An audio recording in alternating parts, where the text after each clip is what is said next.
It is a scorcher out here today at Universal Studios. It is like 100 degrees. I am cooking, but we need to give you guys some Universal updates. We need to tell you everything that's been going on over the past few months, and then also what to kind of expect for July and August as we are kind of approaching the HHN season here at Universal Studios.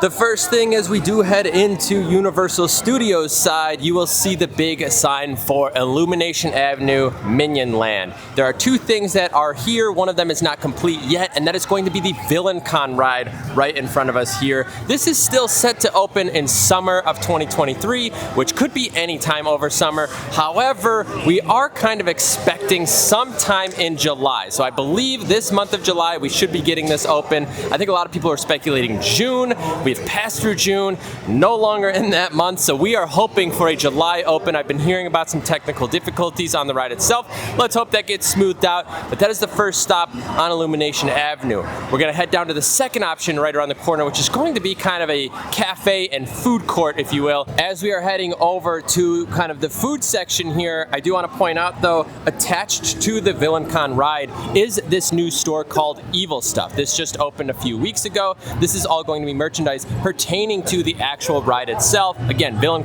Minion Blast. So Dillon is not up and operational yet. However, you can go into the store, which is right next door, attached to the exit of the ride here. That is fully open, and you can go ahead and purchase some merchandise. Now, it is hot, and I want to go pick up a popsicle at one of the most unique stands I've seen in a theme park ever. This is it. This is the Freeze Ray Pops stand. This is brand new. This entire section here is all new. Just opened up within about a week and a half now at this point. You have the Minion Cafe right over here, which is a quick service meal. Actually amazing food. We have done a review on that, and we might also get something here today.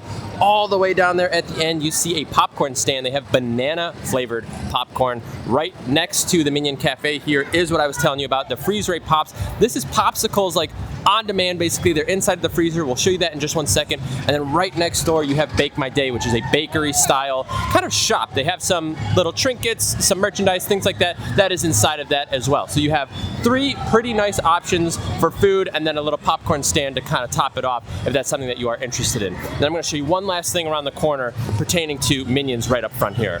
And then finally right here, this is the Illumination Theater. They do character meet and greets here. They do have the Minions. It isn't actually only Minions. They do have some of the characters from Sing that will actually come out here and do these little character meet and greets, and songs are playing. It's actually a lot of fun. Again, this entire thing is brand new, just opened. Like I said, in about the past like week and a half to 2 weeks tops. I think it was like last Tuesday is when this actually opened. So yeah, we are just outside of a week right now.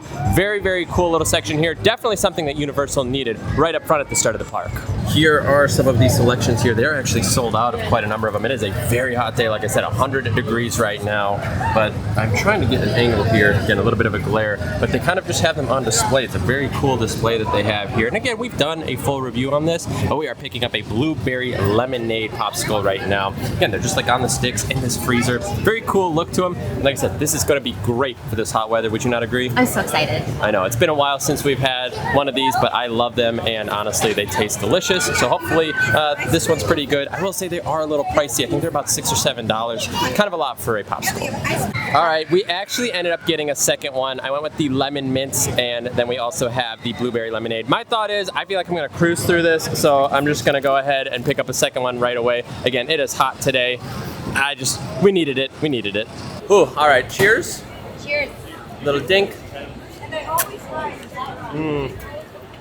That's good. It tastes like a Luigi's lemon ice almost. It's so good. I am sweating profusely on the inside of my shirt right now, but this makes it all worth it.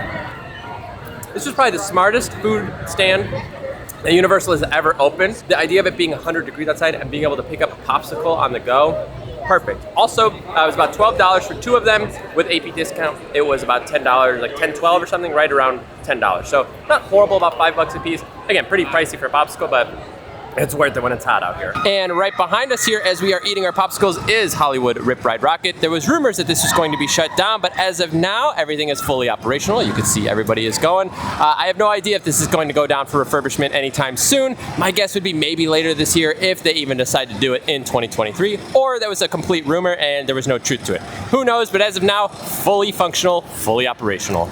Right next to the Jimmy Fallon shop, this little food booth section has just opened. This was not open literally 2 days ago. It is open now, and there are 3 new Coke Freestyle machines, which is huge news. Also, this is nothing new as far as food goes. It's not a unique stand. This is kind of stereotypical food, drinks, beer, snacks, etc. This isn't a themed booth by any means. This was just kind of redecorated. I think they extended this little bit right here to add those Coke Freestyle machines. Now, also up here at the front of the park, there is a brand new store called the Universe, I guess, maybe, I don't really know how to pronounce it, but it's the Universe is how I'm going to go about it. This was the Betty Boop store, and it isn't actually necessarily new as much as it's just re-themed. And you could see kind of some of the IP up there on the poster itself. You could see some How to Train Your Dragon.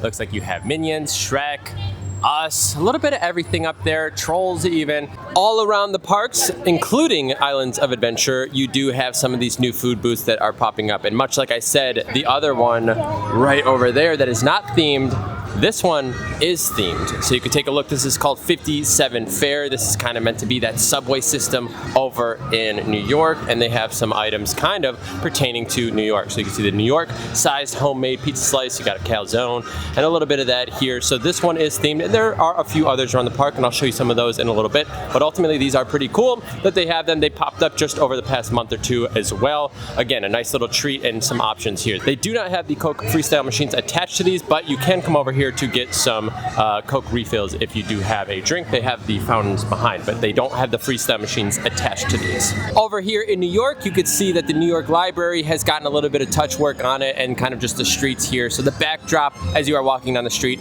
does look a little bit newer. We were kind of updating you guys with this building here, and then kind of the Guggenheim Museum right next door. They kind of just updated them and made them look a little cleaner, put some new paint or whatever kind of work that they do to them. They ultimately updated it, and there goes Rip Ride Rocket.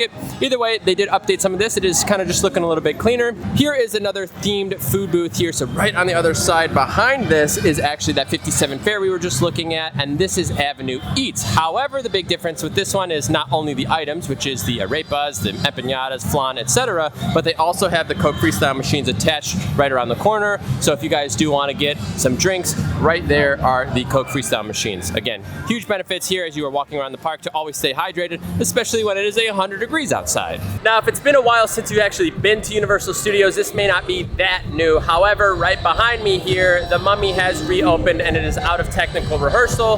That is kind of old news at this point. I would say probably at least 4 months now at this point, maybe even 5 months. So it's been open for a while, but if you haven't been in quite a bit, it is open now and fully operational. It has gone down a few times here and there still, so it doesn't fully work in my opinion. Some of the animatronics and things inside still aren't always working, but as far as it goes, it's a pretty consistent ride and it is back up and running.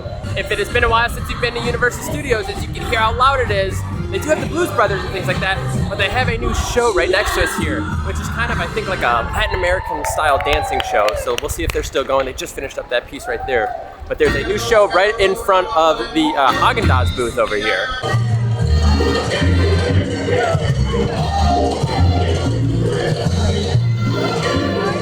As we are walking past Harry Potter right now, nothing really new is happening back there. They do have the vegan butterbeer if you guys haven't been seeing anything on that recently, so they have released a vegan butterbeer. We did a little sample. I do think the vegan butterbeer tastes a little bit different and not as good. Obviously, it's not as sugary, but I would say if that is something that you are interested in, they do have that back in Harry Potter, both at Diagon Alley and Hogsmeade. So that is something that you can do. Right now, we are heading over towards Men in Black for our next update. So as we are heading this direction, I'm actually walking by the old Fear Factor stage right now. If you guys are interested in Halloween Horror Nights, make sure you guys are subscribed to the channel because we cover Halloween Horror Nights like crazy here. We'll be here all the time. We are here pretty much every week, probably 2 to 3 times a week, and definitely opening night, everything like that. We'll be covering Halloween Horror Nights, and obviously the updates as they come when a house gets released, as you start to see some of the props and things showing up, tribute store, etc., things like that. We do cover you on. I do want to tell you right now though, this is kind of a future update, and I'm going to show you right behind me right now. Now I have covered this on some of my other vlogs, but you can see straight ahead there is a tent. I'll try and turn this down a little so you guys can maybe see a little bit better right there. that is a white tent the entire length of it. So this is one of the tent houses for HHN right now. So there are some of the pieces coming together over here at Universal side right now, and that's kind of what I'm trying to tell you for July. I think we're gonna get some updates here. We are just like a month or two away from Halloween Horror Nights at this point. I guess about 2 months really, but we don't have many house updates. There's a lot of rumors that have been coming out and some confirmed rumors that I've been hearing kind of behind the scenes, but the only two houses that we have confirmed right now are the Chucky house, which we heard during last year's HHN. So we've known that for a year now at this point. And then they just confirmed The Last of Us PlayStation, the game. That's also like the second house that they have now. So they have those two houses. Also, I just want to reiterate, it is not The Last of Us TV series. It is based on the game. I'm guessing there were some money things that came along with that. Probably a little easier to get the game, or maybe they just wanted to ultimately have more of like the characters and the environment from the game, and because the series or the TV series maybe isn't as caught up. I don't really know. Either way, it is the PlayStation game that you have there. The thing to keep in mind, again, July tends to be a month full of HHN announcements and updates, and today is only July 1st, so it's only going to go up from here, hopefully. But I will tell you right now, we will keep you updated on it. But as of now, not much is confirmed, but a lot of rumors are confirmed, if that kind of makes sense. Either way, there's some 10 houses that are popping up around the park, but expect July to be full of HHN announcements. And then as we get into kind of August, we'll start to see some of the pieces kind of hit the streets around the park, kind of covered up like we saw last year, where the tarps are kind of draped over, and they start to kind of get the park ready for September and Halloween Horror Nights. Over here by the Simpsons Ride, this construction has been going on for quite a while. I want to say about 2 months, or maybe about a month and a half, that we've seen the extended amount of walls out here. Actually, I feel like during HHN last year, they were actually kind of closed off somewhere on the inside, and then it kind of just expanded ever since then. So since last year, we've been seeing kind of little bits of work happening over here in the Simpsons area.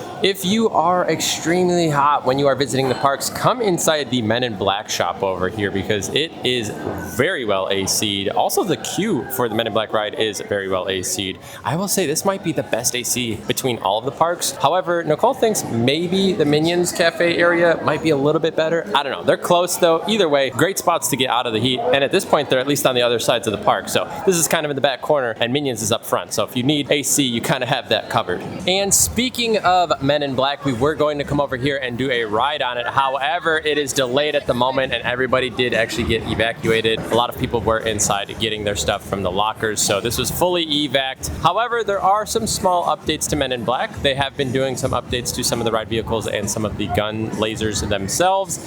I haven't really noticed them, to be completely honest with you. They said that they are updating them slowly, rolling them out kind of just in time. Over here in the kids area, they have actually moved the wall before you were going around SpongeBob SquarePants here off to the right, and then heading over towards ET. Now they kind of put this direct route in between. We are actually going to go ahead and do ET ourselves right now while we are over here, and I'm just going to show you this little walk path as we are kind of navigating through. So just hold on tight as we are walking. This is all new to us. We haven't actually walked this path yet because this was kind of closed the way that they were routing it before. But you do kind of come over here and navigate in front of the toy closet. Before, it kind of went to the right and, like I said, wrapped around the SpongeBob SquarePants, and then kind of came over this way. So all they did was kind of open up the center, and this is kind of now the new direction to come get in line. It looks like they have some Trolls characters out for meet and greet. This little area, they've brought some really crazy characters actually before. Sorry, it is a little windy right now. But also right behind is what I kind of wanted to point out. Right here, this is Mel's Drive-In. This is currently closed for the time being for refurbishment. I don't know how long this is going to last, but this is currently closed down. This is very recent. I think this is in the past week or so. I imagine that it'll end up coming up probably in, I would say, the next month or so, because I know they like to turn this into like Mel's Die-In for the Halloween Horror Nights event. But as of right now, it is closed down. The walls are completely dark. You cannot see inside.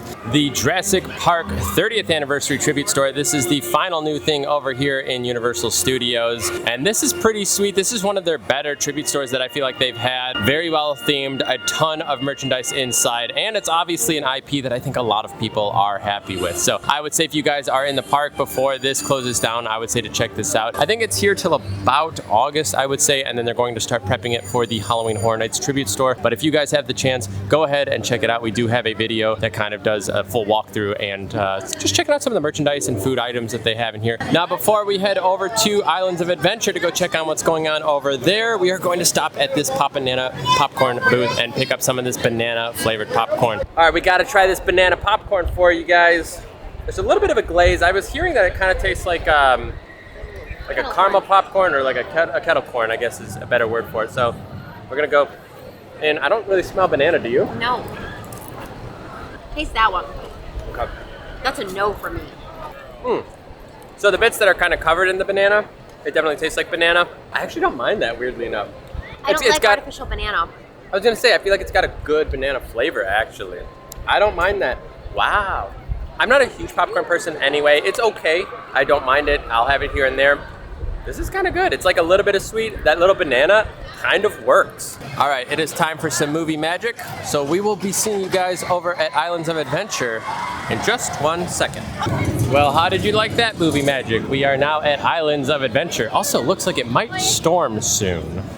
Now, coming over here to the superhero island area of Islands of Adventure, there isn't actually that many updates here on the Islands of Adventure side as a whole, but across from Spider-Man, they do have this new food booth that has opened. This food booth kind of has a menu that looks a little bit like comic book kind of design to it. The items don't totally scream comic book to me. Another new item that I think I heard they actually returned is over here at the lemon slush booth, and it's these stuffed pretzels. They are pizza stuffed pretzels. You could see them here. We are going to go ahead and get one. We have not tried one yet, but we want to try them out. I think it's going to be something that, sounds delicious. So we're going to go ahead, pick that up, and then go ahead and try it for you guys and let you know what we think. Okay, so we have our pizza pretzel here. Again, we haven't tried it yet, but we've heard really good things about it. But we did decide to come inside and eat indoors just because it is so hot out. And actually, what video did we just do, Nicole? We just did tips and tricks on how to beat the heat down here. Yes, we did. So go check that out because we have a lot of tips and tricks on how to just kind of stay cool and kind of not get destroyed by the heat that is out there. I see a lot of people just like sitting and they just look exhausted right now. Go watch that video and it will help you out on the next time that you visit the parks here in Orlando. Now we need to eat our delicious looking pretzel. All right, well, this is the first time that we have tried this pretzel, and I think we both really like it. We'll get Nicole's review here in a second, but for me, I thought it was really good. I almost feel like it could use like a red dipping sauce of some sort, but overall, that was a really tasty pretzel. It was like right around $6 after AP discount. So again, a little pricey for a pretzel, but again, not the most expensive thing, I guess, that we've had. I agree with you. It was good. Definitely think like a dipping sauce could go a long way, or maybe a little more sauce inside the pretzel. But didn't get a pretzel flavor, more of like a breadstick, but I really enjoyed it. We are back in the heat and over here in Toon Lagoon. And I want to point out, we are walking by the annual pass holder lounge, which is actually moved over here into Toon Lagoon, right under Boop Boop Doop. And this isn't necessarily new, but it has happened in the past few months again. These are all things that have happened this year so far. So again, I'm trying to keep you updated. If you haven't been here in a while, these are all things that you'll want to note. But over here is the AP Lounge, again, right over in Toon Lagoon. Something else I need to bring up to you guys would be the hours at both parks. It's actually 9 a.m. to 9 p.m. every day in July. A lot of times they kind of cut it short. It might be 6, 7, 8 p.m., especially if there's events going on. But for the month of July, every day, 9 a.m. to 9 p.m. Great news, that means you don't have to worry about the weird nights that it's like a 5 p.m. close at Universal or something crazy. Now, on top of those hours, which again, we do love, the wait times are going to start increasing for the month of July. June already had some pretty high wait times, but July is probably the most popular month for travel here in Orlando and for most of the theme parks down here. So you need to keep that in mind when you guys are visiting, that you will start to see longer and longer waits. So coming in the morning and probably staying to the evening all the way till park closes, probably what you're gonna have to do in order to hit all of those rides, with some of those lines being as long as they are. I think we saw Hagrid's today almost up to 3 hours long. So that's a wait in and of itself. Obviously, it's the most popular ride in the park, but we are seeing a lot of rides getting to 75 to 90 minutes across the board, which again will increase how long it takes to do each of these rides throughout the day. Just keep that in mind. Another ride that is available will be the Jurassic Park River Adventure. This ride was actually closed for refurbishment for a while. Oh, here they come. Woo! from the hurricane, actually. Part of the damage to the side of the building happened. They ended up kind of like emptying out a lot of this water and then getting it put back together. And now you can see that it is back in operational right now. But it was down for actually quite a number of months, a lot longer than I think a lot of people originally anticipated. But it is up and running now, and it is a hot day. So I think we might go ahead and hop on ourselves. Wonderful ride there on Jurassic Park. I did get quite wet. We were back row. I was on the edge. So I guess I'll tell you, if you want to get a little wet, sit on the outsides, because the way that the splash kind of hits you on the boat, the outside tends to do that. If you don't want to get wet, sit more on the inside. Also, I think avoid front row. I think front row, no matter what, you're getting a little wet. Back row or wherever, middle row, less wet. I mean, you're still going to get a little wet regardless, but it's not that bad. As we are entering into Hogsmeade, you can see over my shoulder the castle there. The castle show that was portrayed, I believe that actually has ended probably now same time, probably that month to 2 month range. That seems to be kind of that hot spot. About a month or 2 months ago, there was kind of a lot of things that were coming and going. I don't know if they're redoing it or if they plan on bringing it back at some point, but for now, there is no castle show anymore here in Orlando. I think there's still one out in Hollywood, or they just ended the one out in Hollywood, if I'm not mistaken. We are coming up to our last two things that are going on over here, and the first would be right here at the All Hallows Eve boutique. Right now, they have this Monstergram picture studios going on, so they have put some of their classic monsters in here that you can see right up front. Take a look at that. So some of the merchandise might be new. This is kind of all year round, so you can come in here and find some really fun merch with also a little bit of a photo op opportunity if you're interested. So you have, it looks like Dracula holding a mic boom, and then you can stand right here on the X and make it look like you are taking a photo. So this is pretty cool that they did this right now. Again, I don't know how long this will be. They do theme this a little bit. It's not the same as the tribute store, but it does tend to change up a little bit. All right, we are now at the last update for you guys, and a lot of you guys probably already know, but maybe you are unaware. But right behind me here, you can see Poseidon's Fury. And if you are not aware yet, it is permanently closed. They will not be reopening it. It is not getting rethemed, nothing like that. It is completely done. They have started to drain out some of the water out here. Nothing is going on anymore. It is done. Also, even the sign work completely missing now. But this ride's over. It's done with. And some people were really upset about it. It never really had a long line, so I find it hard to believe that many people were like that upset about it. I think it's just the idea that it was kind of this classic thing here at Islands of Adventure. So now we're just rooting on the Hulk to basically stay around and keep that opening day attraction alive. However, there's been some rumors that this could be turning into something Nintendo-based, maybe like Zelda. That was kind of a big thing that people were kind of speculating, was that Zelda might come in here just because of the structure of the art here and kind of like the rock work. I think that is honestly a really good idea. I don't know if it totally fits just to put like something random Nintendo into Islands of Adventure, especially with Epic Universe coming. I don't know. It's all speculative at this point, but either way, this is the final thing. Poseidon's Fury. It is done. It is gone for good. So there you go. Say goodbye. It was a good run. That is going to wrap up all of the updates, what's to come, everything going on over here at the Universal Orlando Resort between Universal Studios and Islands of Adventure. So hopefully that was pretty informative for you guys. Again, there's a lot of updates coming as well. Hopefully HHN announcements coming here in July. A lot of things are going on as far as crowd levels, times changes, lots of coaster cruising by, which we're about to go ride. But either way, thank you guys for hanging out with us today. Hopefully that was really informative for you. We will see you guys in the next video. Take care.